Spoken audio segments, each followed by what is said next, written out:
Hello बच्चों, let's read the question. The question says common feature in vessel elements and sieve tube elements is option A nucleate condition, option B presence of P protein, option C thick secondary wall या फिर option D pores on lateral walls.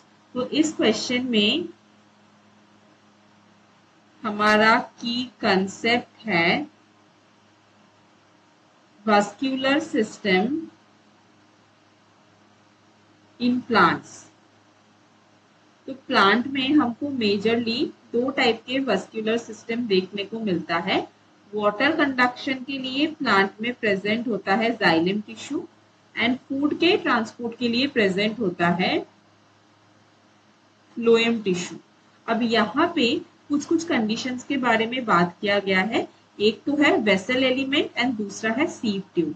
अब vessel element is a type of cell या xylem vessel जो है ये xylem का component है.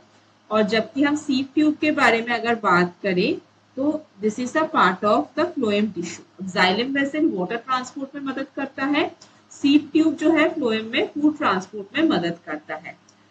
अब अगर हम वेसल का स्ट्रक्चर देखें एंड उसके साथ साथ सीव ट्यूब को भी देखें तो both of the structures have pores present in it. तो यहाँ पे जो ऑप्शन डी बोल रहा है pores on lateral walls, right. तो दोनों में ही हमको पोर्स देखने को मिलता है. So both of them has pores present in it. Xylem में पोर्स प्रेजेंट होने के वजह से वेसल में इजीली वाटर कंडक्शन हो सकता है. सीव ट्यूब के केस में पोर्स प्रेजेंट होता है इन द लैटरल वॉल जिसके वजह से इजीली फूड का ट्रांसपोर्ट हो सकता है. देन ऑप्शन सी में बताया जा रहा है thick secondary wall. Thick secondary wall जो है वो हमको जाइलम वेसल में देखने को मिलता है because of the deposition of lignin. तो यहाँ पे हमको लिग्निफाइड थिक सेकेंडरी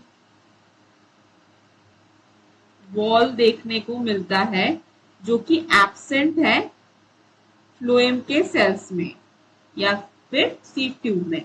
फिर ऑप्शन बी में बताया जा रहा है presence of P protein. P protein एक स्ट्रक्चरल प्रोटीन है जो कि फ्लोएम में प्रेजेंट होता है. सो पी प्रोटीन हमको देखने को मिलेगा सीव ट्यूब में.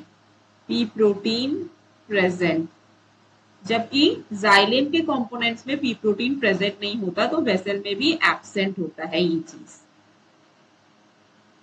देन ऑप्शन ए में बताया जा रहा है enucleate condition. Enucleate मतलब एब्सेंस ऑफ न्यूक्लियस. अब वेसल जो है it is a dead cell, right. Vessel में मल्टीपल सेल्स होते हैं तो ये डेड नेचर के होते हैं एंड इसमें प्रोटोप्लाज्म भी एब्सेंट होता है. तो प्रोटोप्लाज्म एब्सेंट होता है मतलब साइटोप्लाज्म न्यूक्लियस कुछ भी प्रेजेंट नहीं होता. जबकि सीव ट्यूब के बारे में अगर बात करें यंग कंडीशन में इसमें न्यूक्लियस प्रेजेंट होता है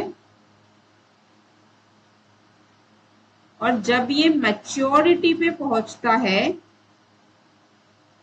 तभी जाके इसका न्यूक्लियस लॉस्ट होता है और ये ई न्यूक्लिएट बन जाता है.